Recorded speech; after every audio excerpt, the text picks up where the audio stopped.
I've gone one step further. Right? So the problem is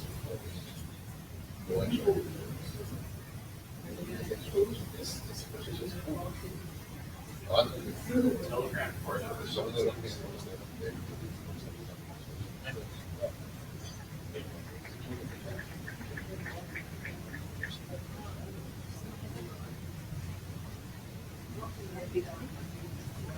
Stop? Yeah. Okay. Let me go.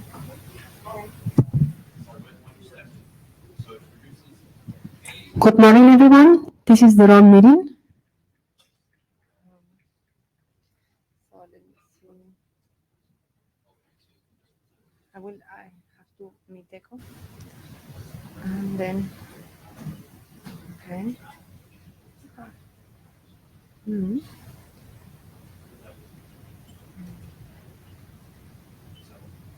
Echo.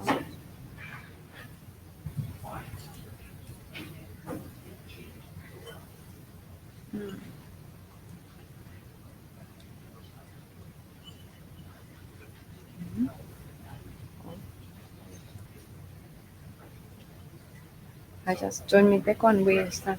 Do you want me to get started Yeah. with the notary language? Yes, observer. Okay. Submit.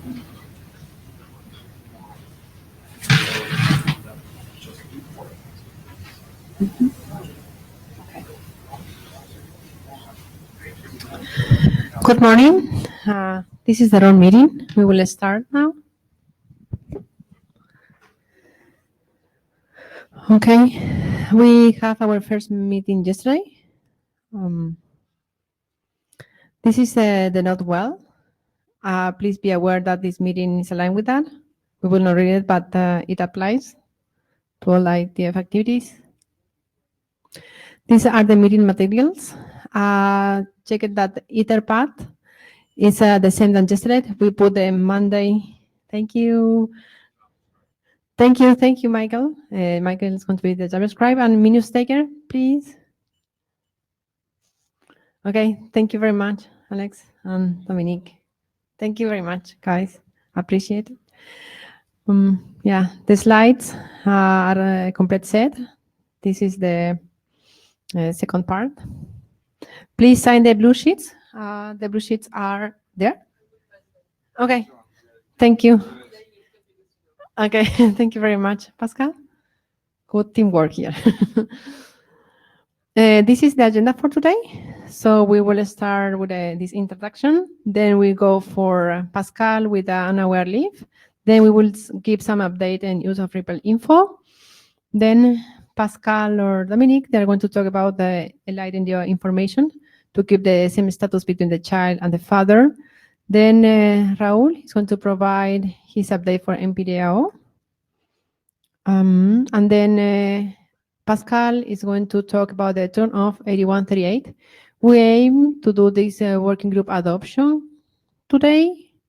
I started, and we're going to confirm by mailing list. So then we have the open floor. Comments for the agenda? Okay, we go forward. Thank you. Pascal, thank you.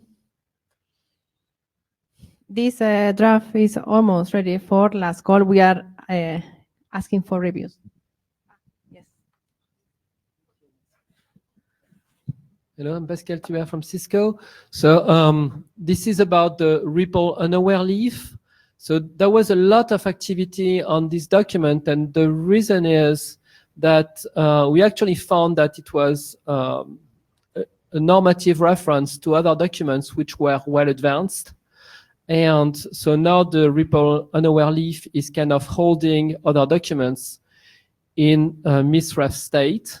And we want to avoid keeping those documents in misref too long.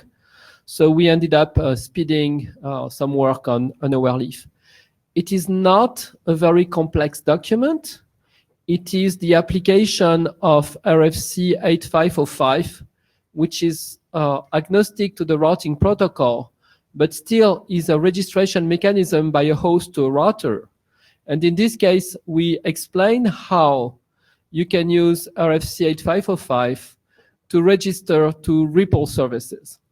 There are other documents, the IETF, for instance, in Rift, for ND proxy, etc., that also leverage RFC 8505 as a registration mechanism. So this particular document is how a leaf will use 8505 to register to REPL services. So the draft has moved along quite a bit. I mean, there were like 4 revisions since the last IETF. And part of that is related to the review by Alvaro. So thank you so much, Alvaro, for all your help there. On the DCO document, because basically there is this concept that the DCO is the only message in REPL that goes down asynchronously from the root to the devices. And there are a number of flows, including the backbone router, which require possibly a message that goes through the REPL network asynchronously down to the 6LR. So the router can actually tell the leaf that there is a problem, whatever. And so we found that it was actually useful, and we did it to carry an ND status into the REPL status. And the way we initially did that was not satisfactory. It was kind of a mapping table. And now we replaced that by an explicit signaling inside the REPL status, so that if you carry an ND status in the REPL status, then there's this flag telling you, right? So initially, the REPL status, the leftmost bit, was an error versus warning bit. If the status was above 128, then it was an error. Below, it was a warning. Now we have the second bit, which signals whether you actually have a native REPL status or if you are transporting an ND status. We are doing all this game because actually ND and REPL is kind of an extension to ND for multi-hop. You can see it as that. And that's how we're using it in many use cases. It's just ND for NBMA networks. And at the edge of the REPL network, what you see is with the rule draft is pure ND. And that's true also at the northern edge. If you have a backbone with the backbone router, it's pure ND. So at some point, there is this need to map the way REPL expresses things and the way ND expresses things. And you'll find the same kind of problem, not problem, but things. With the PIO, for instance, the prefix information option in REPL is the ND one. So you see there is a tight integration between ND and REPL. In the case of unaware leaf, the most important integration is that before this draft, you had to have 2 different messages that flow in parallel between the router down in the network and the root. One of them was for ND, that's the DAR-DAC exchange, and the other one was the DAO for REPL. And that were 2 messages in a constrained network, multi-hop, sometimes very deep. So we said, hey, with the real draft, we'll kind of package them into one, which means that at some point you have to re-explode that. And so integrating the status as we did is part of that game. We use REPL down the DAO to signal to a 6LR. The 6LR picks the information it needs, sends it to the leaf. So that's one big thing we did this status game. The other big thing we did was clean up the the way we integrate with address protection. So in ND, you've got this concept of, with 8505 and APND, you've got this concept of a rover. The rover is a capability by the host to actually prove that he owns the address. Right now, we are not using that in REPL to protect REPL. I hope in the future we will be able to do that. But for now, we are not using it to protect REPL, but the rover was needed on the north of the DODAG to actually signal to the 6LBR in case the 6LBR is separated from the root. We had this long discussion, do we want to force that the 6LBR is the same box as the root or not? At some time we said yes, and then we decided no, all right? So since it's a no, and we need the rover to talk to the 6LBR because the 6LBR wants it, then we had to pass the rover as part of the target. So it actually, the signature kind of, or the way to prove the ownership of the target is now piggybacked into REPL. So that's another big change that we made in the rule draft. So as of today, it's just to enable us to build the correct exchange with the 6LBR. So the root can do a DARDAC with the 6LBR as opposed to a 6LR down there. So we save all these things. But in the future, that also gives us the opportunity to actually validate a REPL route, because now we'll be able, since we have the rover as part of the REPL signaling, we'll be able to use that to prove the ownership of the address if we care to. Because right now, anybody can inject a DAO and say this address is here. But in the future, with this rover, we can exchange APND, and we'll see if we do that or not, but we'll be able to prove the ownership. So it's kind of a good idea. We needed it, but it's also a good idea to protect the future. Last but not least, we pulled kind of DCO from the editor queue because of the changes which are related to what I just said, the status and stuff. We also pulled the use of REPL info from the editor queue. And that was more like a problem of definition. What is a rule in particular? There was a discrepancy between how the use of REPL info defined a rule, REPL unaware leaf, and how this draft defined a REPL unaware leaf. So we had all those discussions on the mailing list, and we ended up with a common definition. And I believe now that use of REPL info is clean and self-consistent, and the rule draft now is aligned to that. And so the way we've done it now is that the rule draft has a normative reference to the use of REPL and not the other way around. So we can ship use of REPL if we care to. So the way we define those things, the end of that long story, to make it very short, is that a leaf, first we had to define a leaf. You realize that the leaf was not redefined since the days of early REPL. So now with the unaware thing, the leaf definition had to be updated. So a leaf now is a IPv6 host, so it has to comply with 8200.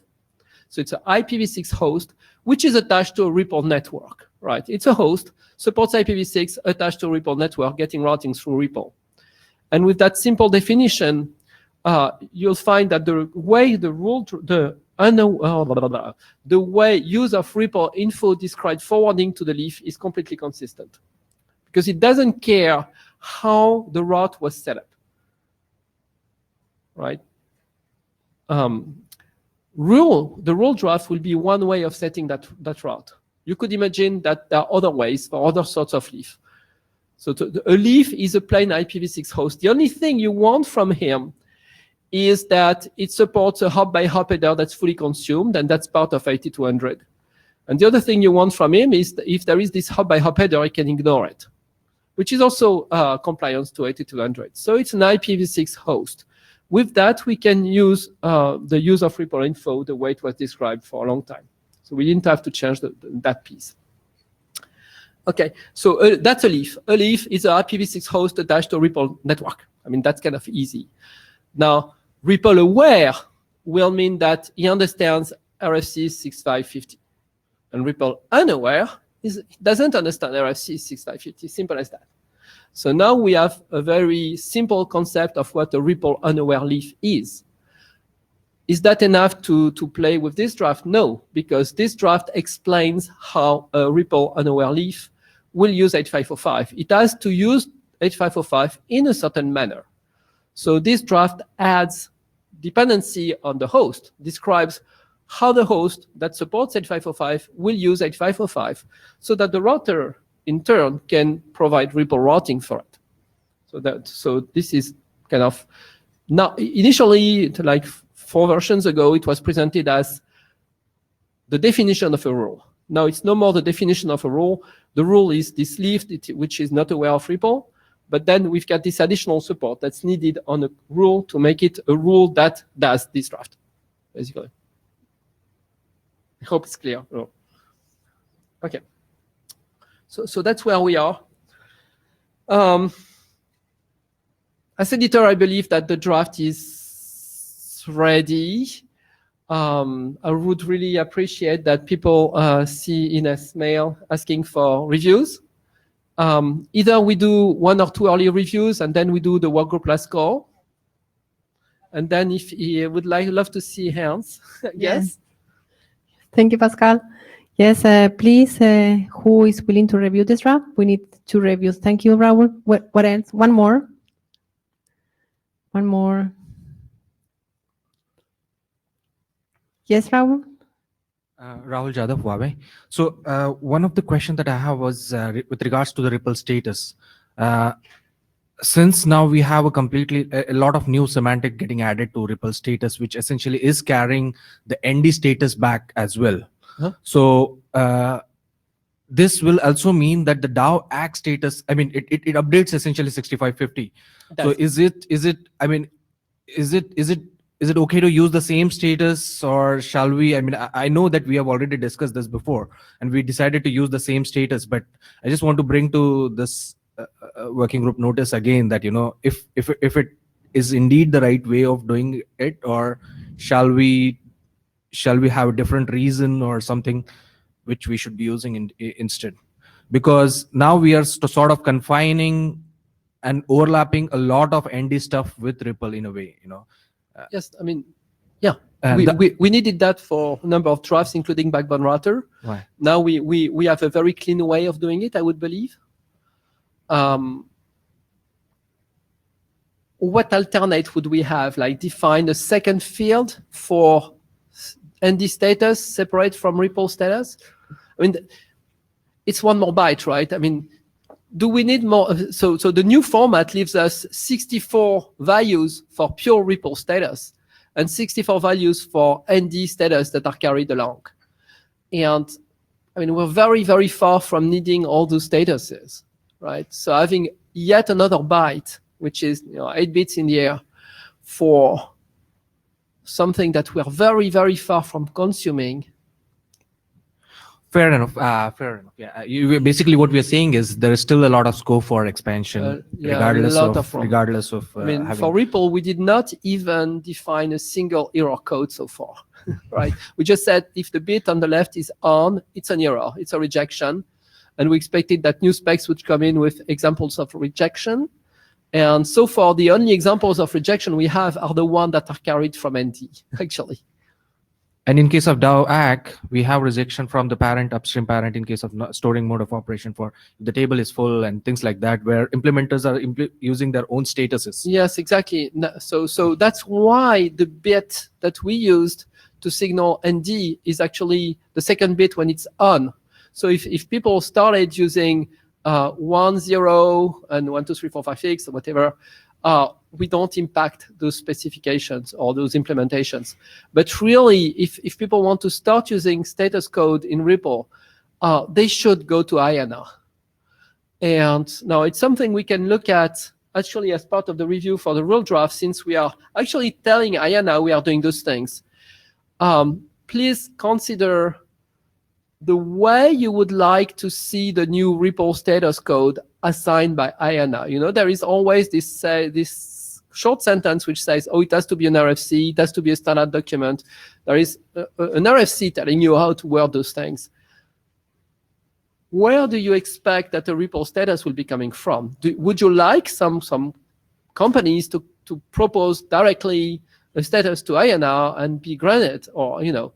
So I mean, Alvaro, I see you're raising interest, but that's a big question to IANA. I mean, if you're telling me there are implementations which may be starting to use some code and they never declare them anywhere, it's very risky for them, because at some point the main spec may decide to use the statuses. That's why there is a INR.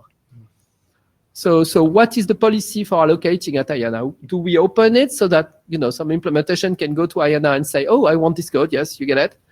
Or do we want to close it a little bit so it has to be a standard from any standard body? Or does it need to be an expert review or an RFC? Or so there are words, and I just picked one at the moment.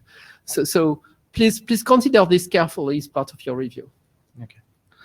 The other question that I had was with regards to the capabilities. Now that we have the 6LR essentially signaling on behalf of the unaware leaf, what does it mean? For example, if let's say the 6LR is capable of doing 8138,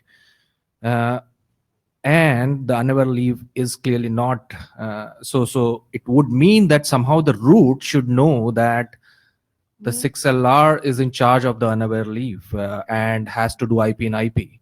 I would not say that way, because the compression is a sublayer. I mean, it's under layer 3, right? Which means that you could, in theory, decompress at every hop, if you like to. It's the way you place the packet on the wire. I mean, the compressed form is equivalent to the uncompressed form, meaning that the 6LR, if it doesn't know better, it should just uncompress. But the root doesn't have to care whether the 6LR makes the compression decision. It's a one-hop decision. Okay. So the assumption here is that the 6LRs make the decision anyways for the data plane as well on behalf of yes, the as unaware soon as leaf. you get out of the REPL domain for an external route, which is the case of rule, unless you know better, the 6LR should always decompress. But the root doesn't have to know about that. Makes sense? Makes sense. Okay. I did not use the time, did I?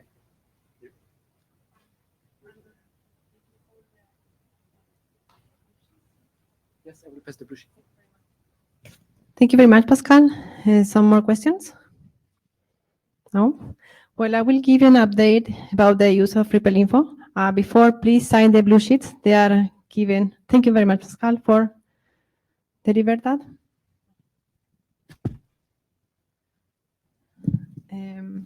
Okay. Like Pascal said, we add the terminology. We define what's a REPL leaf. So it's like an IPv6 host, but we can have, when the topology is formed, we can have a router as a leaf as well, right, Pascal? But actually we define a REPL leaf IPv6 host as functionality, but when we form the topology, a router, when join the topology, is going to be a leaf for some temporal time. But we aim here kind of functionality. So then we have the IPv6 host aligned with the 8200. Then we can have aware nodes, REPL aware nodes, leaf, and REPL unaware leaf. So basically, this is the terminology that we introduce. We hope for comments. If you are not agree, please let us know. Then other modifications. We add the sections to advertise external targets. In our case, rule is an external target through non-storing signaling. So in our case, 2 use cases are affected. Yes. Yes, Pascal? Don't interrupt you when I come. Yes. But Pascal Tuber here. This first sentence hides a change which is quite important, is that all the discussion about using link local encapsulation at every hop is gone. Yes. We say in the document that we don't expect the rule to support IP-API encapsulation, and as well, we don't expect the rule to support 8138 compression. So the traffic is encapsulated in the root, if it's going to be destination to the rule. When it's encapsulated into the root, the destination is the 6LR, father of the rule. So therefore, 2 use cases are modified in our use cases. And as well, we update the RFC editor comments. Basically, are some needs. So those are the 3 big changes: the terminology, this section about external targets, and then we update the story mode use cases where the rule is the destination.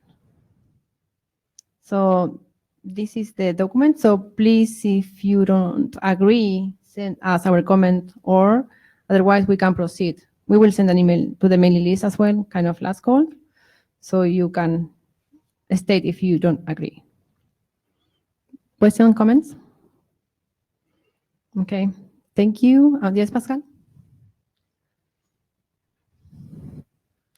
Pascal again. Yes, I have a question to Alvaro, because we did this unusual thing, which is to pull the document out of the RFC editor queue. So now we need to put it back. And Yeah, so but- what are the next steps and how is this going to happen? Alvaro with our routing ID. Yes, what's going to happen is you're going to review this on the mailing list. You're going to send it to me. I'm going to look at it. Most likely, looking at the changes that have been done, it will be fine because the working group has already reviewed it. I don't think we necessarily need to go back to IASG evaluation and IETF let's call and all this stuff. So I'll probably just tell the RFC editor that we're ready to go. Okay, thank you very much. Probably, yes. Thank you very much. Now we have Pascal with the Elite and Dio information to keep the same state between child and father. Thank you. Thank you, Ines.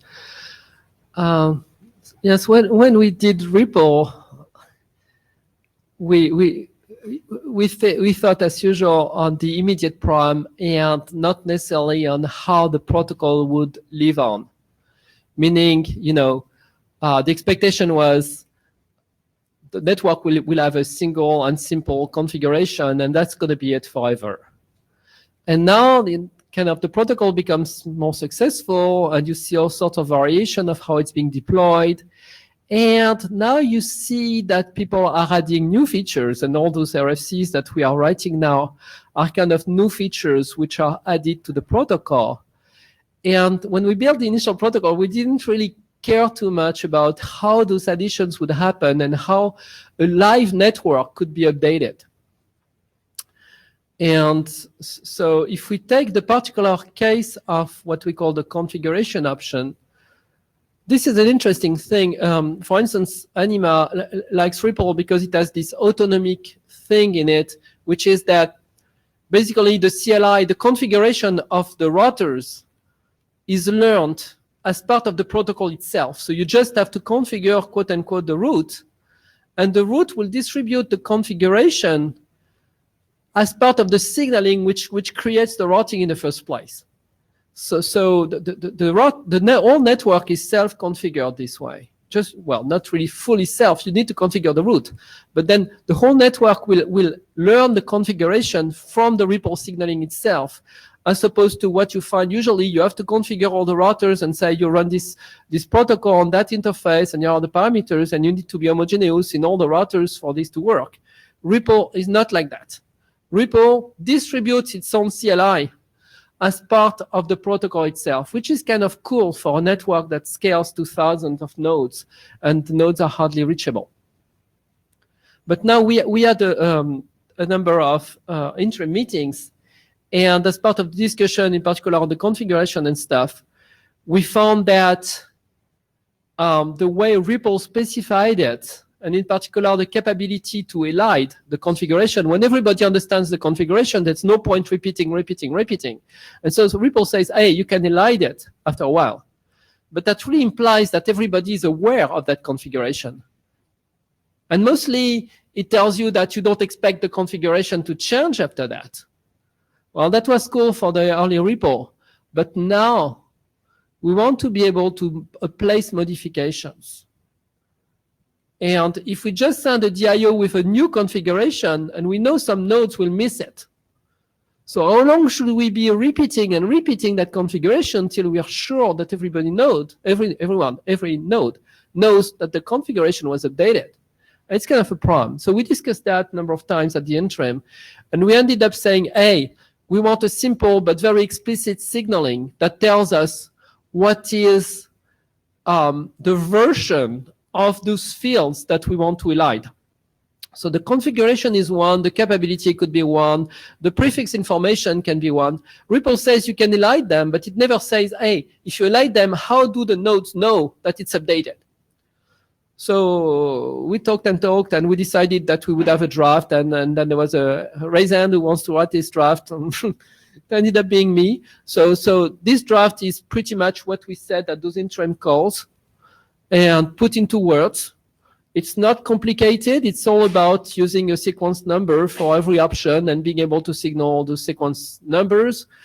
The only complexity is that the sequence number is in the main DIO because you elide the options.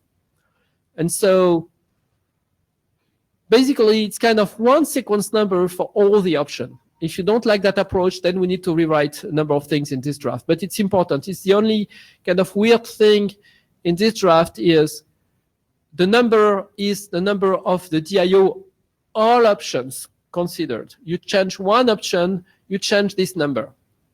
Meaning that you have to figure out when the number changes, which options are impacted. And when your back level from that number, well, you need to dig which were the options that were changed. So in order to be able to do that smoothly, we introduced a new option, which is kind of just giving you option by option, the option number and the sequence at which it was last updated. So you can very rapidly see the sequence of each particular option, what's the last change. You know where you are, so you know which one has changed, you get those ones. So it's basically, if you're back level with this number, you send this message to your parent, and the parent will come back to you with everything that changes since the sequence that you saw, giving you the abbreviated version for things which did not change, so you have the real number, and the unabbreviated version for those options which did change. So now you're resynchronized. So it's really a synchronization protocol based on a single sequence number for all options. Since this sequence number wraps, that has the consequence that you need to increase the sequence number of each option before the thing wraps. So it's not perfect. We might like to do it slightly differently. So it's just a proposal that's on the paper. If we want to have one sequence number per option, then we will have to signal the abbreviated version of all options in every packet, which is a lot more costly. So it's a choice. The choice right now in the draft was to put one single sequence number for all options, so you don't have to put even the abbreviated versions. That saves you a lot of bytes. I mean, like 4 bytes per option. And if we want to use this mechanism for more and more stuff, we talked about having the SLLA option. We talked about having, I don't remember, a number of options from ND into the DIO, and we want to abbreviate them all. Well, having the list of all the abbreviation with the sequence number will start to be big already. So I kind of like the idea that we have a single sequence for everybody. So we don't put all those things. But to be discussed, right? I think that's the most discussable item. Apart from that, it's a very simple spec. I mean, straight to the point, I hope. I mean, very simple problem to solve, very simple solution, apart from this common sequence number thing. So please review, blah, blah, blah. I mean, the problem is still fresh in the mind of those who participated to the entrance. So please, you asked me to write it, review it. Let's move forward, because that's something we can forget as soon as we've done it. So, yeah.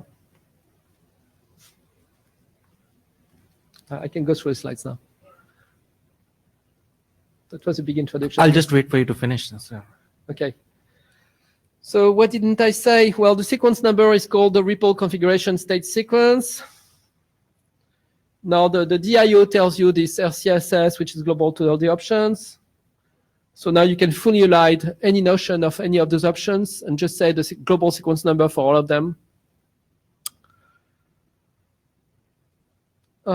We also, there was a question on the mailing list, what do we do for DAO? And mostly in storing mode, I mean, if nothing changes, that's a lot of DAO information you would like to refresh just to refresh the lifetime or something like that. So now there is a message which is an abbreviated DAO, which tells you same as last time, just refresh the lifetime. So you give the sequence number of last time and you say, well, just the same, refresh lifetime. So that makes a single message refreshing all thing equal for a very lower cost. So that was actually one of the new things compared to the interim. That was a mailing list discussion. So we have a new object to request the last version of the options in the disk. So you say what is your view of the last sequence? So the parent can decide. There's also a discussion like if two parents don't have the same sequence, that means one of them is kind of obsolete. You might have a parent which is not aware of the changes and the other that is. So obviously the text tells you use the parent which is aware of the most recent change, right? Rahul Jadhav, regarding the abbreviated options, so there the assumption is that the DAO traverses the same path as before. Yes. But it might traverse a different path and it might update the different path. If you have a parent that didn't get the same DAO as last time, you cannot use that. You have to give him everything. But the node itself, which is sending the DAO, doesn't know. Oh yeah. I mean, if something changes, you have to update. Right? You have to update that. Yeah, but the AO abbreviated option is the responsibility of the node to be sending it, and that node is not aware that something in between has changed. The path is not going to be the same. So if it sends an abbreviated option, all the intermediate 6LRs are not aware of the latest information. If we can discuss that on the mailing list, but my feeling is if a parent so the child sends the abbreviated saying, oh, no change. The parent gets that, but he has a new parent. For the parent which was old, yeah, he can send the abbreviated. For the parent which is new, he sends based on its own state. But you need, again, to be able to rebuild the state. That was your discussion yesterday, right? The assumption is you can always rebuild the DAO from your state. So if you have a new parent which is not aware of the last variation, you need to tell him. Make sense? So A, B, C, right? A sends an abbreviated. B knows the abbreviated, say, oh, no change. D knew that, so you can send the abbreviated. E did not know it, new parent. You have to send the full version. Yeah, the only problem that I see is now with the rich information that which we are propagating with the capabilities. Are we expecting every node to keep the capability in the routing table in context to each of the node below it? Because that's a big information, and we may not be able to do aggregated DAO in that sense, Yeah, the capability is an interesting thing, because if we say we'll define this new messaging for gathering capabilities, then it's not part of the DAO, so it's not really in our discussion. It's only for whatever we would like to place in DAO messages. I don't know if we'll place capabilities in DAO messages. So I think it's going to be all this new message you have to define, right? So essentially, yeah. So either we need to say that we cannot send capabilities in DAO, or we cannot depend on the intermediate 6LRs to know the capability on behalf of all the subdued nodes. So when we define the capability, we have to be very careful about this. So right now there are only 5 options, but that one of the big things that this specification gives us, apart from now the network can live on and you can update its configuration safely, blah, blah, blah, is that we'll be able to have more options in REPL. So put more of ND into REPL, like SLLA option and whatever else, because it doesn't cost as long as it can be elided. It can be safely elided now. So that's kind of, the big thing is, this draft is simple, but it really opens up for a future where a live network evolves. Basically, the configuration changes, the prefix is updated, things like that. Now we can safely say, oh, everybody will be aware as soon as he gets a DIO that the prefix has changed. So even if the prefix is not there, we'll be able to pull it, and now we will know. So that makes our network much more manageable, or can live for much longer time. And a lot of what we are doing with this RIPL v2 is to go around broad networks and live networks, right? And keep them alive all the time. We can't just stop them and start them again. It's very hard when you have thousands of nodes. So this is the abbreviated option that I discussed, which replaced the full option. So basically, all it says is there is only one abbreviated option, right? It's not one per option. So the abbreviated option is the abbreviated option, and what it tells you is the option value that I'm carrying inside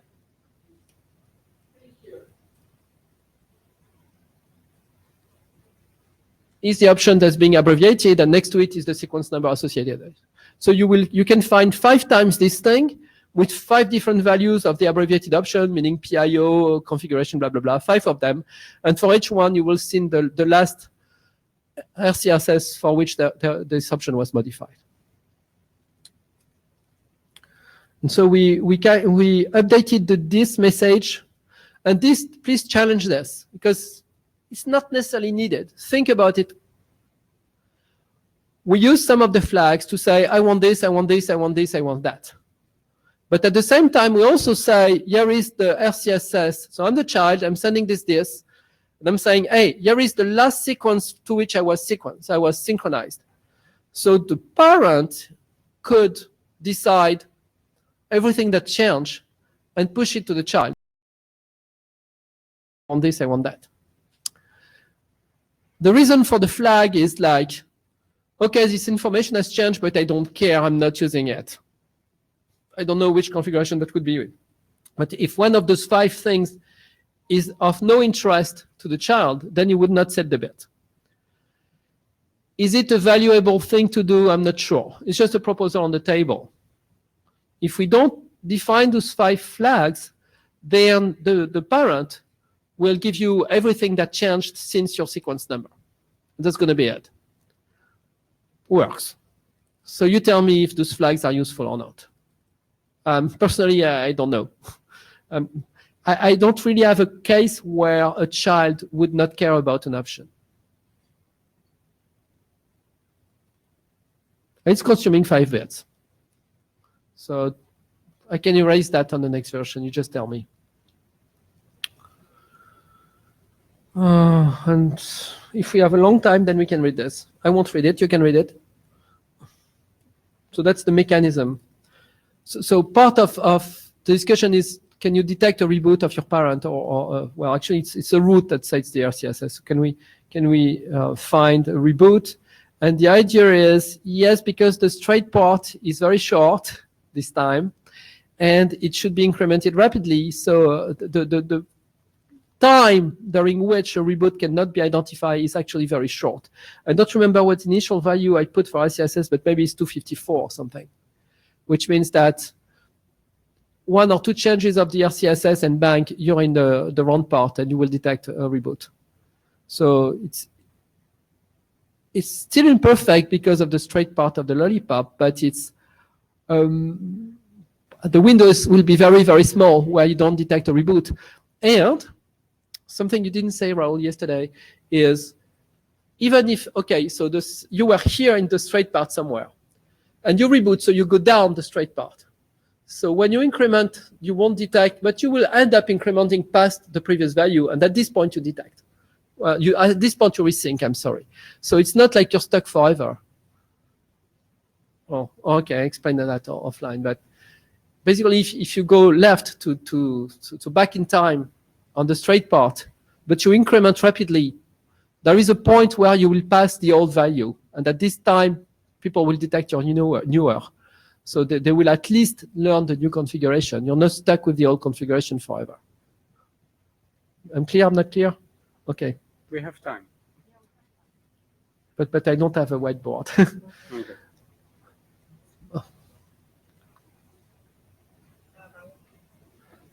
Rahul Jadhav, I think regardless of this point, we need to talk about the lollipop counter and the impact on persistent storage separately. Okay. Yeah, So, yeah, for all we'll leave it options. for that discussion. It's just that I don't expect that the lollipop in the DIO is an efficient tool. You said it.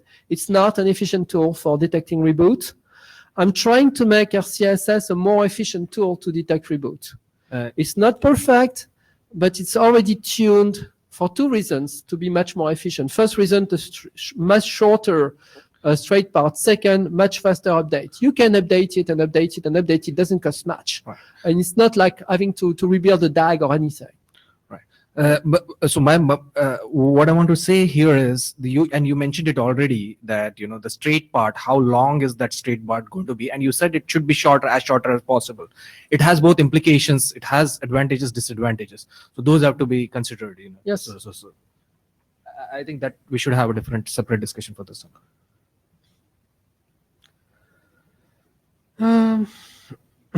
So right now, to resync a child will basically indicate the last sequence that he knows about. So basically it's the state of his database. If you are used to syncing LSDBs, and some of you guys are, it's pretty much the same idea. You have your own non-sequence for each of the options.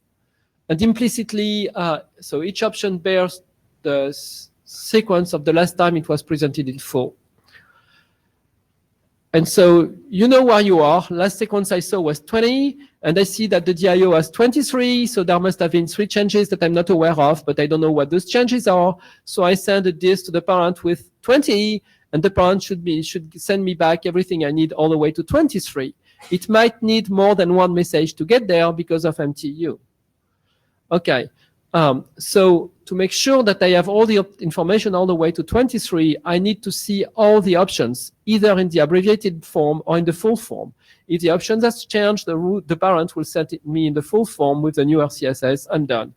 If the option was not changed between 20 and 23, the parent will send me the option in the abbreviated form saying 19 or whatever. So I know that even if I'm at 23, this option was still in 19, and I did not need to get the new value for it. So that's how it works. Now, like I said, there are those 5 bits, which are the 5 options we can elide, and the child can actually, right now, must indicate which one it wants. And if it's always all once, then maybe we can avoid those flags. Alex, just a short question. Does that mean that Alexander, you need to state your name? Yes, Alexander. So is it possible? So does that mean that the nodes need to keep the full story, the full history of the options as they change? The node needs to know the latest version, not the full story.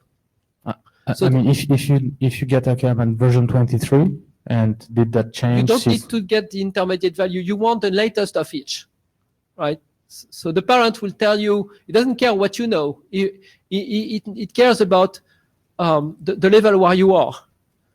And yeah, I mean, okay, if it knows that you're on level 20. So the child is level 20, option 5 is 21, say. So the parent knows that option 5 is 21. So 21 above 20, I need to send it in full. Whether it was changed for 21, 22, 23, I don't care. I just have to know it was changed since 20, so I have to send it in full. Okay. So it's not the history, it's the latest. Okay, yeah. Okay. Like I said, you can easily spread them over more than one DIO, but if most of them were not changed, then they're only sent in the abbreviated form.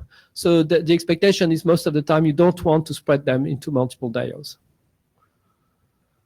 And that's pretty much... Thank you very much, Pascal. Rahul Jadhav. Rahul, yeah. So one of the modifications that we have seen was with regards to the disk modifications in the same draft. So we have decided to combine the work for disk modifications with the eliding, and we have that couple of options, but we haven't really talked about it, right? So yeah, that's true. I mean, and we need maybe Dominic to come up. So yes, let me give you some context here. So there was a draft about this. I hope we are talking about the same thing. There was a draft about providing some options to the DS to decide whether the answer should be multicast or unicast and things like that.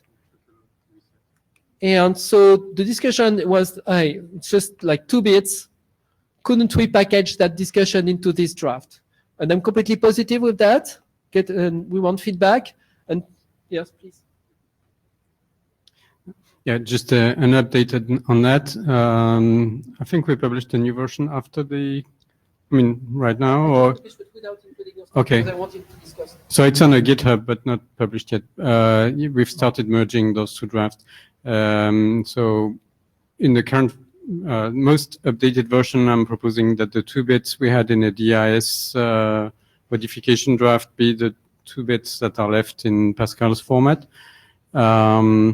And there are more questions that we had in the DIS modification drafts, which were, do we reset the trickle timer? Do we respond back with a unicast or multicast DIOs? And I think all these questions are relevant to Pascal's querying options as well. So we're going to work on that together. So that the intention is indeed to merge the DIS modification drafts into this one. Yes, and I have some comments about those 2 bits. So if we have time, then we can start the work on this piece. Yes, we have time. So if we kind of agree that it's a good idea to just put them here as opposed to having a draft for that. The first thing is the original REPL gives you, if the message was unicast or multicast, then you should reset this or not, or you should respond unicast or multicast. You don't hear me? Yeah. Yeah. So the REPL specification basically gave you complex behavior, which really depends on the request. If the request is unicast or multicast, or if the the logic was hardwired the logic into was the protocol. hard. Yes, yes. So for those 2, yes. So the bits should not signal whether you use trickle or whether you use multicast. In my mind, they should signal whether you reverse the REPL behavior, because otherwise you need a 3rd bit. If you want to be able to signal, because if you basically want to send a multicast, but you want to reverse the behavior of REPL to respond multicast, I don't know, then the bit should signal, hey, do the reverse of what REPL does. Otherwise, I don't set the bit and we're back to original REPL. Because if you have to live with legacy nodes which don't support your stuff, I mean, there must be a way to say, hey, when the bit is 0, it really means something new. Right? And so you'd need a 3rd bit to say, hey, I'm in this new mode where I'm doing those things. Unless you say, hey, the value 0 is always what REPL did before, so I'm backward compatible. In which case, when you set the value 1, you reverse what REPL was doing. So depending on whether it's unicast or multicast and blah, blah, then setting the bit would reverse that. You see what I mean? I hear what you're saying. I think it's been some time since we've updated the DIS modification draft, but I think the current REPL behavior is too complex so that you can reverse it with just 1 bit, because it has all these cases. So what we did is we had 1 bit which was a no inconsistency bit, which basically when it was set to 0, which was a reserved value anyway, in the original draft, would not change current REPL behavior. So we had backward compatibility. And so we need to let's discuss that on the mailing list, but as soon as we can allocate time. So that's one piece.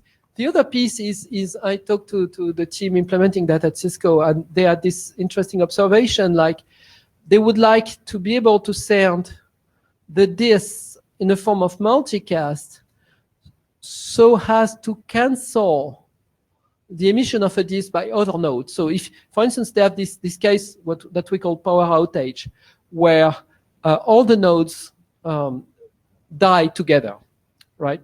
And now they restart. And guess what? They all want to send a disk. But if they trickle out this thing, one will send first. If the disk is sent unicast to the old parent, to the previous parent, then the other children won't hear it. So they won't be able to refrain from sending a disk. And so what they really want to achieve is, I want to send a disk to my previous parent because probably I'm rebuilding the same network. So I want to send the disk unicast. But still, I want the other children to, well, I want the unicast behavior of REPL for this, like not resetting the, well, we have to look at that. But the bottom line is I want the other guys to hear that I sent this disk. So they don't send a disk. They just wait for the DIO multicast from the parent. So basically, I'm the winner. I send the disk first. I won't set the bit so the response is multicast. I don't necessarily want to reset trickle. That's another discussion. Well, maybe I do because I generate. Yeah, I need to reset trickle because that's how it generates a multicast. So at the end of the day, yes, I would set the multicast bit, but I want that even the disk is heard by the other guys. So in the meantime, between I send a disk and the multicast response is sent, the other guys don't also send this, which could interfere with the DIO. Right. So this is a use case that's already described in the DIS modification draft, but so far we expected the DIO that would be sent as a multicast to be heard by all the neighboring nodes. But that's the window between and you're going a step further, having the other nodes overhear the DIS so that they refrain from sending their own DIS. So Right. that's even And so better. we looked at that and we thought that we could have a multicast address which is derived from the parent. So we already in V6 have RFC 2630, I don't remember what, which is how you derive a multicast address from a prefix, right? This exists. There is an automatic formation of an IPv6 multicast group per prefix. Here, everybody has the same prefix. We don't care about the prefix, but we would love to be able to configure a multicast address within the current prefix of this REPL domain for the suffix, for the IID of the parent, meaning that if you're a child of this parent, you would always listen to that multicast address, and obviously the parent himself would listen to that multicast address. So when you send a packet to that multicast address, only the parent can reply with the multicast DIO, but the other guys hear it, so now they refrain from sending the disk. So the trick we had in mind was to create this new multicast address that would just be this parent and these children. And there is a side effect to this, which is quite interesting, is the children will do MLD to their parent to say, hey, I'm listener. And now that gives you a way for a child to declare to the parent, I'm your child. Because the way we did non-storing, the child sends a packet to the root, but the parent doesn't really know if he has children. I mean, it can infer it from traffic or what, but there is no explicit signaling say, I'm your child. It exists for the rule, but does not exist for normal non-storing. And so having this multicast group and registration to the multicast group gives the parent an idea of the children that it has, because that's all the member of the multicast group for its address. So we were looking at that. Just if you have ideas, comments on this. Rahul Jadhav, I just want to comment on the whole utility of we having a way for telling all the other nodes to overhear the disk and not send it. What I'm trying to say is the scenario where a node sends a disk, where lot of nodes are sending disks, is a one-off scenario where all the nodes gets rebooted. Let's say even if they send all of them send the disks. The problem that we have currently, which is already addressed by the draft, is that the DIO trickle timer won't get resetted. Once we have that solution, then the DIO is sent to everyone, and everyone stops at this anyways. So I mean, if we don't go the other way, we can avoid a lot of complication. Is what I'm trying to say. Let the nodes send this anyways. Okay, so yes, it's two things. You said two things. The first one is, I think, a misunderstanding of what it means to reset the trickle timer. There is a difference between resetting a trickle timer and restarting a trickle timer. And the spec fails to discuss that correctly. So basically, we should re-specify what it means to reset a trickle timer so you don't have this problem. Basically, if your trickle timer is very long because the network was very stable, if you reset the trickle timer, mean I equal I0. Yeah, reset the period. You need to restart it, because otherwise it will time out in the long future. So you need not only to reset I to I0, which is really what reset the trickle timer means, but you need also to restart the trickle timer. So now you fall into this between I and I0. But if you reset it again, and it's already started for this short value, there is no point in restarting the timer. That's a mistake. If you restart the timer, it will never elapse. You should not restart it. So you should let it elapse because it's already in the right region. So we need to specify that so you don't have your problem. But I don't think we need signaling. We need to better specify what it needs to reset the trickle timer. So just a clarification here. When I said resetting, I mean going back to the I mean. Okay. So there is no use case where we restart at the current I value, I interval. So there is no reason why a node can reset the DIO timer to the current I value. It always resets it back to the I mean. Yes, but if I equal I mean already. Huh? If you're already in I mean, then well, yeah, but the problem is at that time you should not restart the timer. If you're already in I mean, you should not restart the timer. If you restart, you will keep restarting it for every disk, and then it will never elapse. So the mistake here, so it's an implementation discussion for your other draft, the observation. You should observe the way trickle is implemented. And the observation is, if I more than I mean or I0, then resetting means I equal I mean or I0. And because now you will elapse further than that, you need to restart your timer. But if I is already equal to I mean, then you're already elapsing in the expected window, let it run. Don't restart the timer. That's what it means. So this discussion is not in report, it's not well enough explained.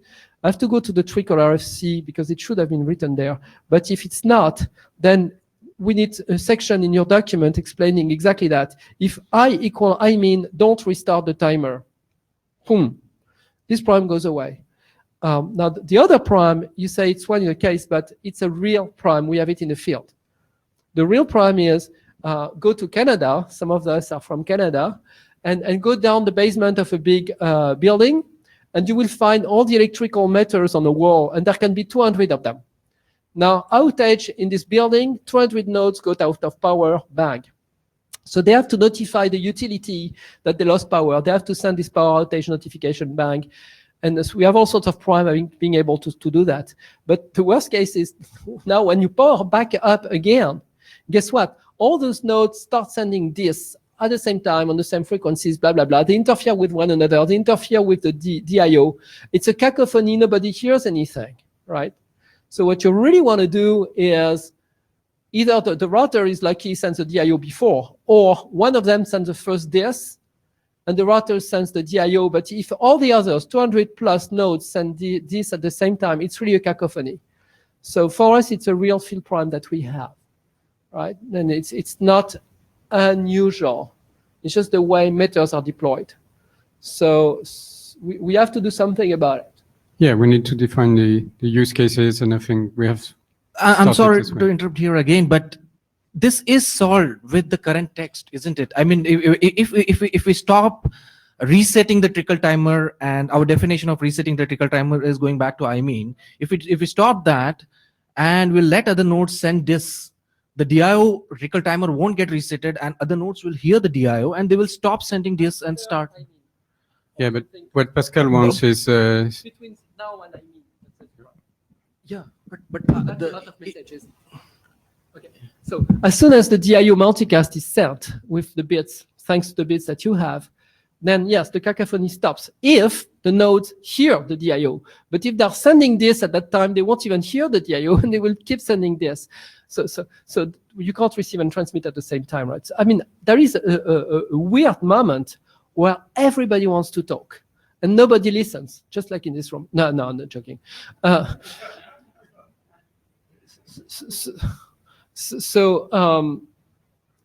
needs to be, and Trickle is good at that, there needs to be a winner. Either the parent sending the DIO, that's perfect, or a child sending a disk. But then everybody should be silent because the DIO is not instantaneous. The whole principle of Trickle is the response is always delayed by something akin to admin, right, in the order of admin. And so during that time, today, with the current implementations in the field, everybody shouts, nobody listens, right? And the DIO is lost, and even the disk sometimes is so much cacophony that even the parent doesn't hear the disk because it's interfered by the others. Right. Pascal, can I just make a comment on that?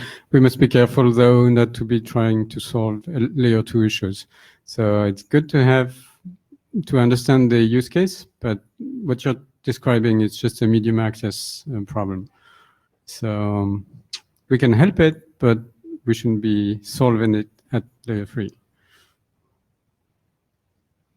I mean, if the solution is as simple as defining a multicast address per parent, I mean, that's not so hard, right? It's really layer 3 solution for a problem. So yeah, I'm saying we can have an option that helps, but we shouldn't pretend we're solving it by ourselves. Same in our draft, we had this spreading option as well for the responses. When you know, if it's the opposite situation, a new node that joins the network and has no idea what routers are around, so it's sending a multicast DIS to all routers. It's a different situation, because in that case, he will send it to all parents, all routers. He will not send it to the multicast address of his previous parent. Right, it's a different problem. Different case, but so we can differentiate I'm them. saying, in this case, you have all the routers that respond at the same time. So we proposed an option. Not at the same time, there's trickle. No, because in current version of Ripple, this is an inconsistency. So they will. So you restart trickle to I0, but still you trickle. You get a a quick unicast DIO response, which is immediate, which is not governed by a trickle. Okay, let's discuss about that. Of the unicast, yeah. And then we added that option to spread responses, so to avoid the DIO storm. So maybe we need the similar mechanism the other way around for your use case. Yes, love it. Thank you very much, guys. One question in general. Do we need a document that explains what's happened with the node when restart? What do you think? Because there's a lot of status. So as of now, the discussions that we had yesterday, somehow, I'm Rahul Jadhav, by the way. Yeah. So I'm planning to update the same document observations draft with most of the text. At some point of time, maybe the working group might feel that this can be published as a separate document, or maybe working group might decide that at later point of time, if it has enough substantial material which needs a publication, in that case, we can take a call, something like that. Does it make sense? Yeah. Basically, we see the text, we check the text in the observations draft first, or if we decide that right now it clearly requires a different document, then then it's a clear call. Yeah, but as for example, each document has like a security consideration. We maybe can include like a section, what happened when a node restart. So we can feel that, because there are always questions. So we can kind of have a mandatory section. Well, mandatory, like what happened when that will be nice in each document, have that section. I don't know, what do you think? I believe that Raoul's document on the observations is so useful. And at least very rapidly, we should capture what was said today in Raoul's document. So at least we have a status of that. We know this problem, we discussed it, and here is where we are. At least, I mean, I agree with what you said. I mean, having a section on exactly, but already writing down, for instance, the trickle timer, resetting trickle doesn't mean restarting the timer necessarily. Oh, that's important, it must be written somewhere. And so all this discussion about the use of the bits, etc. So we need to complete on the mailing list the agreement on the bits that are inherited from the other thing, which also relates to the fact that I'm using 5 of those bits, and it's not awfully necessary. So if we start using those bits, remember I'm using 5 bits. And so that means, kind of a waste. So it seems to me that if we really start finding a real, more important use of the bits, maybe we should remove those ones. Because it seems a lot more important to be able to do what Dominic wants to do with those bits than to signal, I want this or I want that. Just one more, Rahul Jadhav, just one more thing that I would like to mention in this context is that we should expect future specification to generate new options, which should be it should be possible to elide them as well. And we give some sort of considerations in this document saying that if you have a new option and it rarely changes, then you should follow so and so things. I mean, you have to define a sequence number for every option. Do you really need it? So some sort of considerations for new or future options, because we see already that there are going to be future options. Okay. Okay. Yes. Sure. I must not forget that. Yes, I mean with the minutes. Okay. Don't worry, Yes, we I will mean, track all this. I'll try to do it very rapidly before I don't forget. But yes. Thank you very much, Raul. Yes, please add what you say in the observations. Thank you. If you could write that in a few words in a mail, so I could respond and say yes, proposal, blah blah blah. And we're through, right? Yeah. So for adoption, I hope first, if you agree, we can publish your merged documents, and then we go for adoption. Is that okay for you? Yeah. Okay. Comments, questions? Okay. Thank you, Raul. Thank you very much, Pascal. So Dominique, the ball is in your camp. Dominique at half. As a contributor, yeah. Yes, Okay. and so please give a thought to what I said about reversing bits, and maybe we talk offline, and then we'll publish that, and we'll tell you we're ready. Yes. Yeah, I think the way we wrote it in the IS modification is already what you want, but I'll make sure and we discuss it. Thank you. Raul? We have 40. Oh, all Yes. right. Okay. No, don't worry. Rahul Jadhav. I'm going to talk about the updates to the NPDAO. It went into the ISG last call. We received all the ISG reviews, and then we had an update. One important update rather. We are now carrying a ripple status as part of DCO. While this is very generic and it is important for DCO, the node generating the DCO to sort of give a reason why is it generating the DCO in the first place. So it is regardless of the unaware leaves proposition, it is important for DCO to give this reason. We should have identified that in the first place, but now we have it. But this slide explains you the impact of unaware leaves on this particular draft, and we have seen Pascal has already explained it, but what we have here is we have the RPL status format changed. We have another bit which is mentioning whether it is rather ND status. So now this text I've picked up from unaware leaves, but it is quite important to be noted in this context. Now the reason the number 130 that has been mentioned currently in the NPDAO DCO draft, it may not be correct. So that has to be changed. So there is one update that will be required even after this. It's just a change of number. There's no change in the IANA consideration, but yeah, there is still a change required.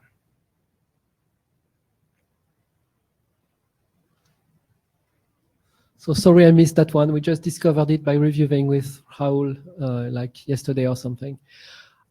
But we had a more interesting discussion, if I may say, is that since now we're carrying the status, and the status can be 1 to 127, like the EBIT is not set, then we could really make the future of DCO a lot brighter if we said that instead of being always a killer for the path, it can also be carrying an indication and not kill the path.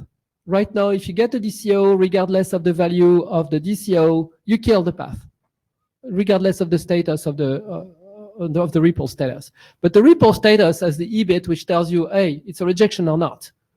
So one sentence somewhere in that spec that says that if the EBIT, it's what we described so far is valid if the EBIT is indicating rejection, but otherwise you just forward the DCO and you do what you know about the status that's in there, if you understand it, then we could use this message for new cases. And actually we had one yesterday. So it looks like I would like to see this additional change to say, hey, don't discard the path if the EBIT is reset. And if you understand the value and the value tells you to do something, do it. Otherwise, just pass the DCO on down the path. And this way we can signal non-error information down the path. For instance, I have too many children. I need to rebalance the tree, which is the use case we had yesterday. So it's an encouragement of people down the path to reparent somewhere, so we rebalance the graph. It's just one case, but we thought, hey, that's the only message we have that flies asynchronously down from the root. And just using it for one purpose is kind of a waste, right? Having the capability to say, hey, it can be more than a rejection. It can also be a status, a warning status, like I'm overloaded. But you can keep me, but if you can switch to somebody else, that would be better. It's not an outright rejection. It makes this message a lot more useful and powerful. Reaction, knee-jerk.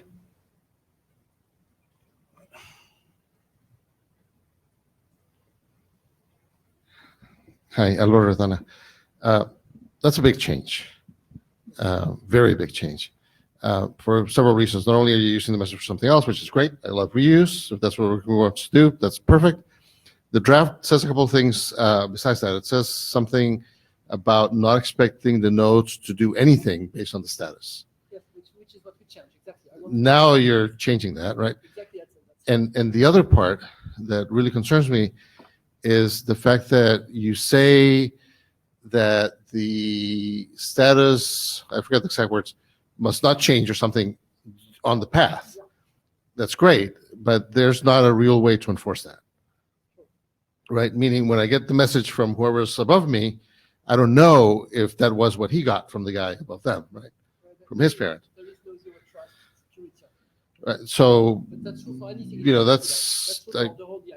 I understand. It's just a way that is written, that maybe was written in draft, that because we can't enforce that, then we can't really say you must not change it, right? So we need to be clear about those cases and be clear about the fact that I can now tell someone, hey, you need to reparent for no apparent reasons, right?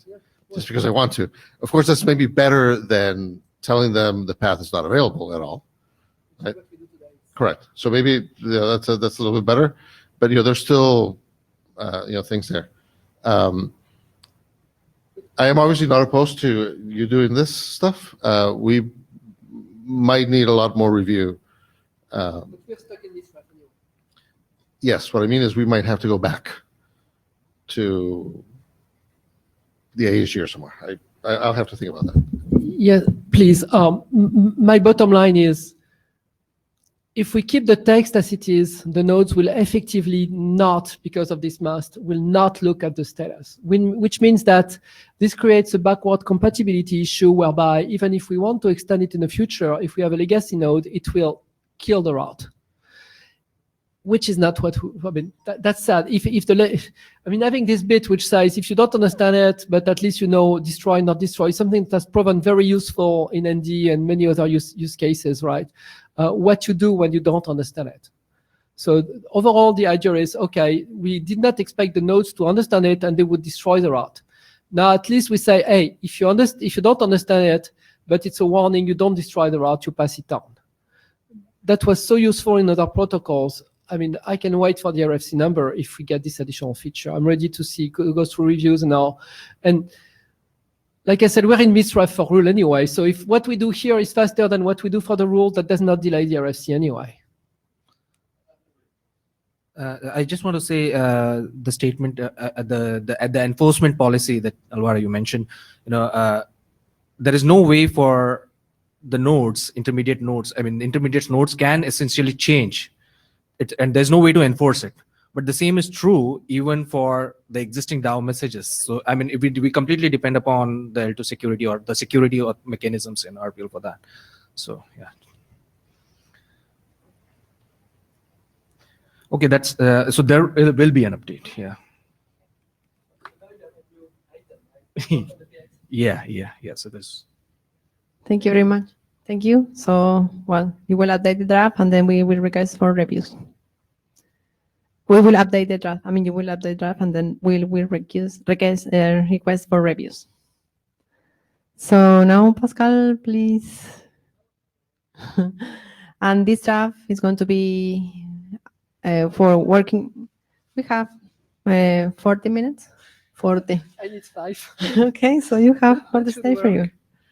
Okay, so basically, there's this need to update a brownfield network that we did not foresee earlier, but we kind of realized that the notion of flag day was not very feasible in some applications of REPL, like a DAG of thousands of nodes. And so if you want to introduce a function like the new hop-by-hop RPI value, or the fact that you want to use the compression that we enable with 8138, then the way you would do it is progressively install the new software in the devices which are capable of doing those new things. But the whole network needs to use the same functions. So as long as you've got back-level devices, you cannot reuse it. So if the new software said just use it and the old software was not using it, then your network would be inconsistent. So there is the need to replace the flag day by a process whereby you upgrade the nodes at the speed you can, and when they're all upgraded, then you fire a bit somewhere, and everybody works with the new operation. So that's the way that we solve the problem in the use of REPL information for the new value of the hop-by-hop option of the RPI. And we have the exact same problem for another REPL specific operation, which is the use of compression. So it's not, there was discussion on the mailing list, like, oh, it's not the shape of the DODAG. Well, the configuration is not just the shape of the DODAG, it's everything that REPL does. And the compression is one of those things that REPL does that needs to be homogeneous within a particular DODAG. If you have a multi-DODAG configuration, maybe one DODAG uses it and the other does not. But at least under a certain route, as part of your subnet, but not necessarily the whole subnet, you need to know if it's on or if it's off. And you need to be able to deploy the nodes with the new software and they see it's off so they don't use it. And when all the software is installed everywhere, then you can decide to turn it on. So this is a configuration thing. It's not the same thing as the capability. The capability is whether the new software can do it or not. It's useful to have a capability to say that the new software can do it, because now when you know that every node can do it, you can automatically turn it on. But you might also know that every node can do it because you know you're done upgrading your network, or because you have another management protocol, and we have one, by the way, which tells you that. So there is not a strong tie between the configuration that says turn it on and the capability that says it's available. The capability is a very useful thing, but we can live without it, because we have other means to manage the devices which are not based on the capability, right? So does this need to wait for the capability draft? No. Does this need a normative reference to the capability draft? No. Is it something that's useful in standalone? Yes. Just like it's actually a miss. Use of REPL info as the bit. We did not miss that time. But when we wrote 8138, we are so concerned by the compression that we forgot the brownfield and we forgot to put this bit. So it's just catching up with a miss. That's no more than that.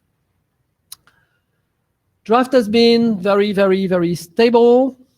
There were discussions about, is there other ways to do that rather than the compression?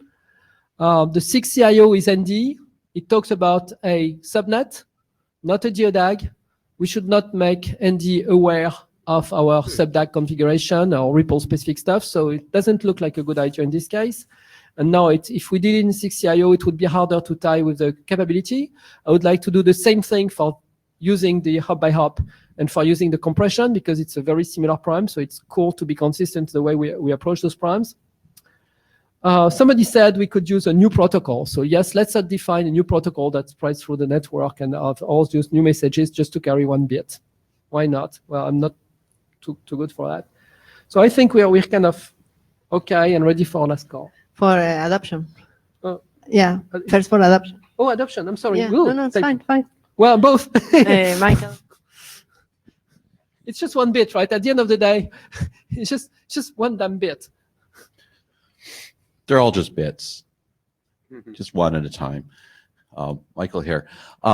So Pascal explained to me the disconnect between capabilities and this document. I was not previously happy with turn on not using capabilities to enable itself, but now I understand what he's proposing, that later on we may have a capability that asks where we can discover if the network is 8138 ready.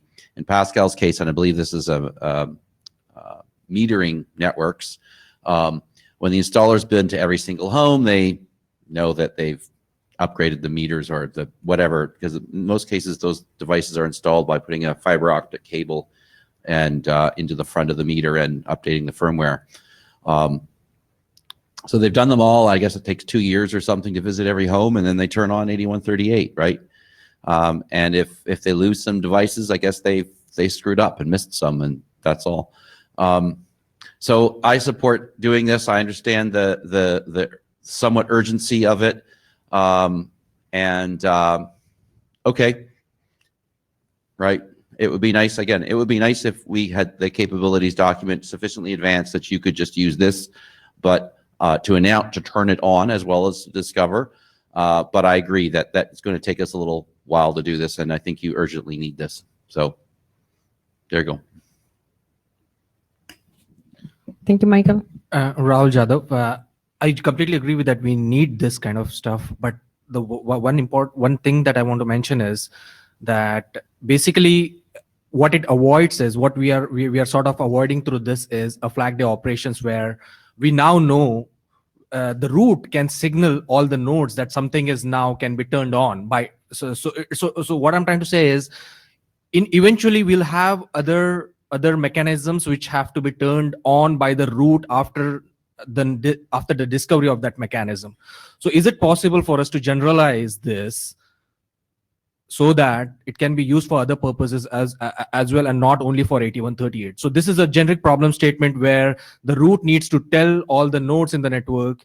And the reason why I'm concerned is because now we are making use of the DIO base objects, the configuration options flag, which are limited. Yeah. And if we use for specific purpose as 8138, and I see a reason why we are doing it, but eventually we'll need this for other things as well.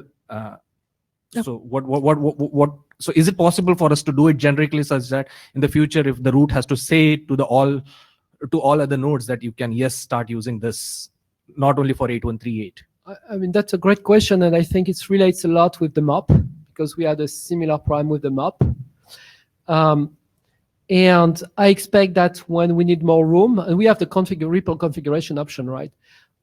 We'll extend the REPL configuration option for more bit space or whatever. So for now, we don't need it. Let's use the space we have. The very cool thing is, because of the other draft eliding, we can make the configuration bigger, because now we can elide it easily and we can update it easily. So for the future, I guess we'll take the bits from the REPL configuration option and not from the base. From external new options to the REPL configuration option. So basically, so for now we can live with what we have. So use it, but be prepared, yes, to have TLVs in the configuration option in the future, just like you're doing for the MOP, and I think, right? But yes, you can start thinking about this mechanism, and if you want to piggyback that with the MOPX, why not? Because it's infrastructure. We're not really using MOPX, right? We're just saying, hey, the value 7 will mean REPL v2, but we are not defining new MOPs at the moment. Same thing, we could already start providing the mechanism to put new options in the configuration option, and if something's missing, and so we have the infra ready. So Rahul all Jadhav? for it. Sorry. So I just want to say that, in this case, equating it to MOPEX might not be, because if we start using MOPEX for such purposes, it will result in all the combinate. I'm not saying use MOPEX. I'm saying, MOPEX is an Live. infrastructure document, which does not really create a new MOP. It just enables us to extend the MOP space. In the same fashion, maybe if we need to do something to be able to extend the configuration space with new options, and you want to give formats or something like that to ignore them or understand them or things like that, then you could package that with MOPEX if you don't define anything new, but just a generic transport of signal for those things, just like MOPEX is a generic transport for new maps, though the maps don't exist, right? There's no new map. So I was just wondering if you could answer your own question in the split MOPEX, but on the MOPEX side, not as, just as infrastructure that could be needed. Right. So my concern was that we will use this bit in DIO configuration option, and this bit will linger on for a long time since even once the 8138 option is readily used in the network. So this bit will become like wasted. But by then we will have the configuration option there with extensions and whatever. Yeah, I see the prime, right? But it's true for the hop by hop also. I mean, you can argue that in 2 years from now, everybody will be using X23, and then signaling it will become useless. Okay, so same prime. I don't have an answer. Michael here. Sorry, I had to go to the bathroom. But I just heard the last bit of the conversation. Pascal, what if we made this document experimental? This one? Yeah. Because then the allocation of the bit would be essentially revocable. So how do you differentiate that from the user-free.info? Like, should that also be experimental in user-free.info? Should the allocation of the bit be experimental or temporary? Or yeah, something? it would be easier if we had split that off into a separate document, and then we could mark it experimental as well. And so instead we would have to write another document in the future if we did a 6550 bis, when we would then mark that bit as deprecated, right? So we could also reclaim this bit in a 6550 bis as that way. That would be another option. I don't know. I mean, nodes that don't have not 8138, right? If they see an announcement and the bit's not on, they will fail because they don't have they can't. I mean, you can always run uncompressed, right? So we mandate that, but I mean, the alternate is to say, hey, MOP7 meaning REPL v2, 8138 is mandatory in REPL v2, so blah. You could also do that, but well. we discussed that yesterday, and I like that a little bit as the right way, but you may need this bit beforehand. Yes. And all I'm saying is that going forward as experimental might and that's what we did with ECN, right? Yeah, but the methods will be deployed. And so if you tell them that the bit is deprecated, they don't really care. They are deployed and they operate unless you reflash them. And the smart meter operator will not replace the software just because the bit was deprecated. Of course not. But they also won't, if they don't replace the software, period, going forward. So you can't deprecate that bit. That's what I mean, right? And you will still need to deploy new devices, which may need the new variation of the bit now. And so that creates an immense prime. And I don't. So what I'm trying to say is so next year you deploy new software, and it takes a year for an operator to actually deploy it to all the households, because that's I would say realistic. We're talking about probably a truck guy walking down the street, updating, because a lot of these meters don't necessarily, they have they're field upgradable, but not in-band field upgradable, not over the air. Okay, at least the one in my house is not upgradable there. They have in times come, removed the meter, put it in a truck. Well, they probably put a new one on it, but put it in a truck, upgraded it, put it back, and I've had no power for 10 minutes, right? That's how it's worked. But I'm told that they don't have to remove the meter. They just are become overly cautious about electrocuting themselves. But the point is that it takes some time, as you're saying, it takes some time before the network is upgraded, and then they turn the bit on, okay? And then they run for a number of years, during which there's probably other software patches that come out, and they apply them. At some point, you make the decision, you know what? We are no longer ship support for having the bit off, right? If the bit is turned off, the meter won't run. Right? Hateful. I mean, in this case, it's a little bit weird because you can always not compress as well. Like 8131 lets you compress better, right? And if you just don't compress so well, that's just, the network just copes with it. So in this case, it's a little bit weird because you can always run, if you have 8138, you can always not use it, is I believe is still the case, right? I don't see that.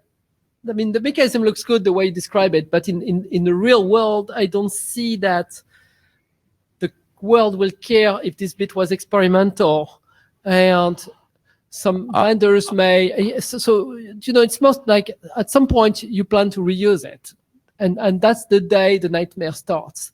Because well, if you want to interoperate with an old implementation that sees that this bit means that, and that guy was not reflashed, and now you say, oh, I have to reflash my whole network. And maybe there is this thing in a particular deployment which is not so homogeneous that still speaks the old language of that bit. I'm really, really concerned that when we reuse the bit for something else, it will create a nightmare. But I don't okay, believe that let me go the back world a cares question. Let about me go the question. experimental. If we could find a way to reuse the bit, would you be happier, Rahul? That maybe that's the better question to ask you, right? Maybe marketing experimental is not the right way to figure this out, but that's what I just heard as I came back in the room, is that you would like to be able to reclaim the bit sometime in the future, right? Not next year, not in 5 years, but sometime during the period of the lifespan of some of these networks, we may want to reclaim that bit. Yeah, so we need to define the method for that, like say, there is another something next to it which tells you the version of those bits. If it's version 0, it's use of REPL info plus RFC 8138. And when we go version 1, those bits will mean something completely different. But at least the current software can already know if those bits mean that or not. And if it means it's future thing, then it will see, oh, version is 2 now, so I don't know what those bits are, but they don't mean what I think they mean. Well, I'm happy if we decided that was MOP equals 7.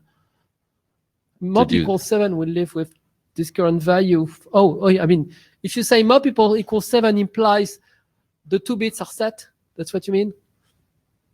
Ask the world. That's what I'm saying, right? So it implies that we're moving forward. You could already deprecate the one in use of REPL. Yes, well, that's right. So the point is you know, a MOP equals 7, you know, is already going to be a sufficient interesting change that yes, we could deprecate the other bits if we needed to. But you also mean that the support of 8138 is mandatory. And yes. I thought that it should be. Well, I sent an email this morning, so you didn't have time to read it. No. But the bottom line was, okay, now we're a REPL v2 node. What is mandatory was optional. But it might not be MOP equals 7 makes it. It might be MOP equals 7 plus MOP X values will say what's going on, right? But that I'm saying is that something in that space sounds like the way that we're getting to REPL v2, okay? And when we get there quickly or slowly, I don't know, but that sounds like the process by which we should essentially obsolete some of the compatibility options. It's at that stage that we should say that. Whether and I'm not picky whether at which particular thing is the clue, the statement that we're at quote v2, right? And that doesn't mean that we've spun the document even, right? Because that may be a lot more effort. We may want to wait for a little while and then we spin the document, remove stuff nobody used, right? There. So Alvaro, you probably already spoke while I was in the washroom. No, it's a very important discussion. I was wondering why we needed that much time for this document, but now I realize it's useful. But because it's not really this document, right? It's really those bits will be there forever, and it's a waste. And we don't forever. have we don't have very many of them, and so that's why we're anxious about it. Yeah. Right. That's the issue. Okay. Yeah. So it's not this draft. It's really the land. So that we are using. Do you agree, Earl, that you don't have a fundamental problem with him using the bit? It's how we get the bit back, right? So yeah. And so maybe we just don't have to solve that problem with this document. Because it's already there with the other one. As I said, that's what I'm just saying. I'm really to just hold my nose and go, okay, it's not the best solution that I would like. Because this document applies to a network with MOP non-storing. So we could Correct. say, as long as the MOP is the current non-storing, at least the bits mean this. Yes. And then we can always delay to the future when the MOP is 7 to say what happens. So maybe the document should say this document applies to MOP non-storing. I don't know if you want to apply it to storing as well. I'm open to that statement. Okay. Yes. But you may not. But then you may want to say that this bit is undefined for other MOP values until such time as someone else decides whether it's defined or not. Right? Is it wrong? Do you want to go and make the same edition for use of REPL? Because it's still in our hands. Michael again. So we would say it applies to the MOP value for storing with multicast and the MOP value for storing without multicast or whatever it was, and the MOP value for not storing. I can't remember what the list of the three of them So you want this RFC to say that it applies to the other? No. I'm saying in use of REPL, we would also qualify our use of the bit to say it's the three values of MOP that I think are the relevant three that matter. And I don't think there's any other ones. There's one that no one uses or something, right? Right. I can't remember what the list is, but. So the plan, if I can summarize, the plan is I change this draft. Well, we can still call for adoption, right? Because it doesn't Please change. adopt, yes. But I change the draft to say, hey, by the way, this bit is only defined if the MOP is below 7. First thing. Then you go on use of REPL, you do the same thing. This bit applies only if the MOP is below 7. And the third thing, but I don't remember what. We still have to look at my email where I say, what does 7 mean, basically? What is optional, what is mandatory or something? Okay, so we have a Raul, is it satisfactory? Oh, Alvaro. Alvaro, I just have a question because I'm maybe a little bit lost. Are any other bits dependent on the MOP or just this one? I think it's the first time. Because in reality, what it sounds that you're doing is that you're creating sort of a different registry. I mean, right? Because the way IENA does things, right? There's the registry, and it says this bit is whatever, right? Today, it doesn't differentiate between the MOPs, right? So basically, by saying this only applies to some MOPs and not others, you're sort of adding columns to the registry. We are. To say this bit applies, 1 through 6 or whatever. This other bit applies to everything, or whatever it is. Because later, right, if you do MOP 8 or something, and now you say that this bit means something else, it's a different registry, right? And you ask IENA to register it. Well, how do you register that? Because it's already there, right? Yes. Unless you modify the registry somehow. And sure, I mean, there are many registries that have columns and whatever, right? It's a 3D registry. It was done already in the past, yes. I've seen so that. it would have to, I think the registry would have to be modified for that, right? It's not as easy as just saying in one sentence, it only applies right. here. I mean, there is already an IENA section, but it just says the bit, doesn't say the column, right? Right, exactly. So that's what I mean. There's no column today. Right. So someone somewhere in one of these documents has to update the registry so that now and in the future for every other bit, you have to indicate what MOPs the bit is valid for. So, I mean, it gives you a lot more flexibility. It actually gives you a lot more bits, right? Because now you can have all the bits applied to one specific one or not applied to something or, whatever. I completely agree, for one. And I was thinking as we went on which document should be doing this, I was thinking of the case I have in mind is 6LoWPAN. In 6LoWPAN, initially we started with the bits in just one table, and then we did RFC 8025. 8025 basically is mostly about saying that the 6LoWPAN compression now is in tables. So you have like 16 tables. So we added this table column, which is exactly the same as the MOP column now. Well, initially 6LoWPAN lived without it, and then there was 8025, which was mostly about creating that column. In our case, so it's an infrastructure thing. It does not really bring new function, it brings new infra. And we have a MOP draft, which is coming, MOPExt, which will bring new infra, but not new feature. And this new infra will be when the new MOPs will be introduced.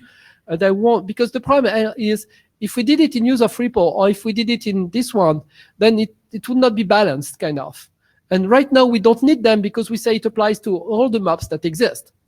So we could say we can leave for those two drafts, the way use of REPL is already written and the way this one is already written, but we need to do what you say very soon in an infra draft, which is MOPEX maybe. That's just my suggestion. Right. So, yes. So saying that it applies to all the MOPs that exist really says that it applies to all the MOPs, even the future ones that are not defined, right? Because again, right now, there's nothing that says that whatever bit has already been defined would not apply to some future thing. Because again, the registry is flat, right? It's just one column. So do we need a so sentence, or we just leave it implied? All I'm saying is that if somehow you really want to say that whatever bit has already been defined only applies to the MOPs that have been defined now, Yes, we want to have that sentence. when that infrastructure is defined, you need to go update that other old RFCs so that they don't apply to future MOPs, unless the future MOP wants to use that bit for whatever reason. Which is how we'll So be there's doing in some MOPEX. more, text that has to go in there somehow. So in our two drafts, we'll say applies to MOP blah blah blah, and for the rest we can't say. That's what we'll say, right? But we won't be doing INR games. We'll just declare the bits to the INR as if there is a single set of bits. And in MOPEX, we say, oh, by the way, for future, like you say, it's different. We create a new registry for the MOPX equals 7. Right. When MOP MOPEX equals comes, 7. it has a registry with a new column. It will add the column. Yeah, sure, we could be column. When we add the column, we describe this behavior. I was just looking, because I actually, when you said this, I was like, really? I didn't think we actually had a registry for those bits. I thought we actually were just updating 6550 as an update. That's what I thought we were doing. And I just looked, and there is a registry, and we are updating it, and use of RPL's bits already in the list, even because it was allocated. It's by Anna when we went through them the first time. But I think what you're saying, Olivero and Pascal, is that we will just go proceed and turn on, we'll allocate the bit as the use of RPL did, and that when we define MOP equals 7 in the MOPX draft, we will then add the column to that registry and create another thing. Because that puts it in the right draft, that creates the right place, and that may make it clear. I hope. Good. And not, we could walk down the hall and talk to Michelle and find out what she thinks. So we need one more quick edit to use of report then, Alvaro, because before we hand it back to you. Yeah. we will. Sorry. Oh, it's a small change in use of report to say, hey, it only applies to MOPS blah, right? Yeah. Rahul Jadhav, can we go for one more question in the same context? Not in the same context. With regards to the use of 8138, there is now we have a dependency of this on PDAO, because we might have non-storing mode segments in projected DAO, and we would like the nodes to know that 8138 is on. Okay. So you mean that when you send a PDAO, there should be a bit in the PDAO saying use 8138 for this project? No, or rather not a bet. It is possible, but so basically the problem is this: in using PDAO, we can have a segments which are non-storing mode, which operates in non-storing mode, and they can essentially use 8138. Even in storing, I mean, Even if the whole network is not fully 8138 capable, it might be that a given path is, and so if you have the capabilities to know that this path is 8138 compliant, you could signal in the PDAO use compression for that path. Right. So it's not just non-store. I mean, Yeah. So what?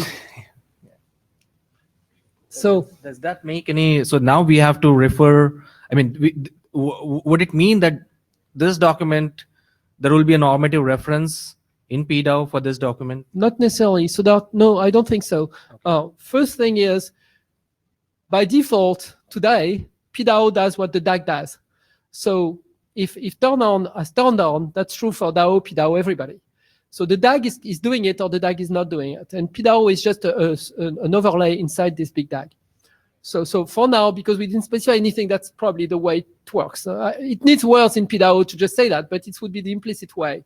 Now, if we want to do something more fancy inside the PDAO sub-DAG, not just narrating from the underlay, but having its own capabilities, it's not because of this signaling anymore. It's because of a bit in the PDAO telling you, oh, by the way, you can compress even if the rest of the DAG does not.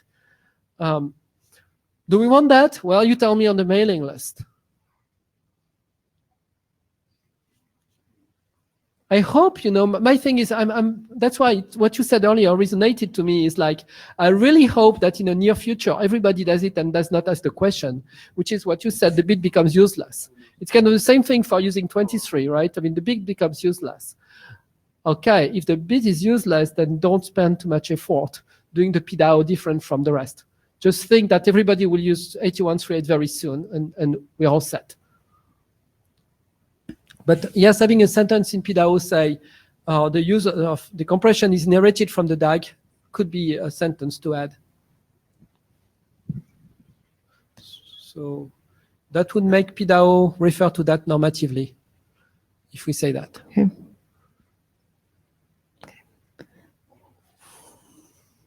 So this should fly. Yeah, thank you, Pascal. So we are going to do the adoption call for this draft. So please, Ham, if you agree with this document.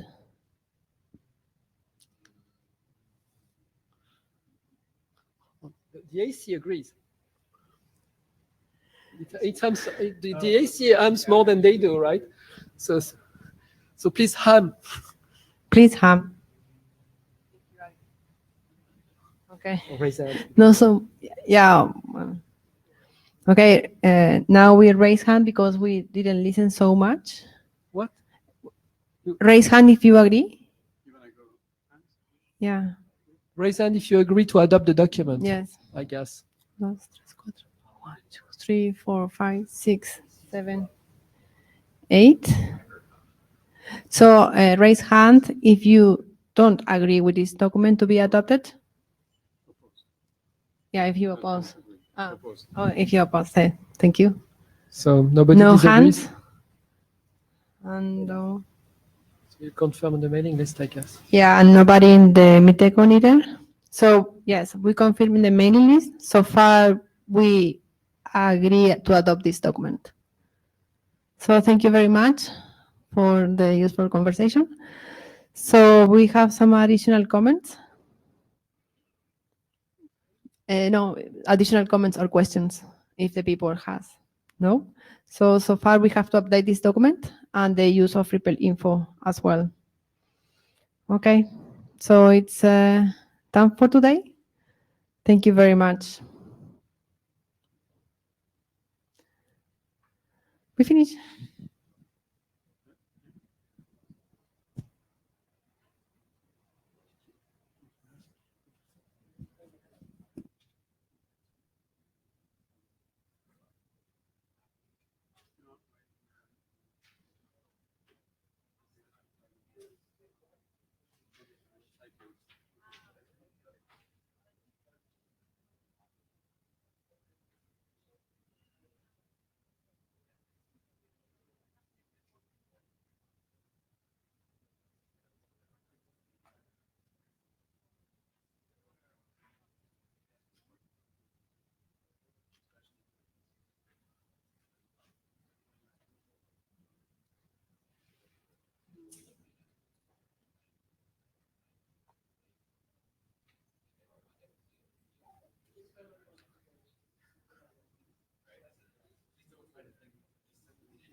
So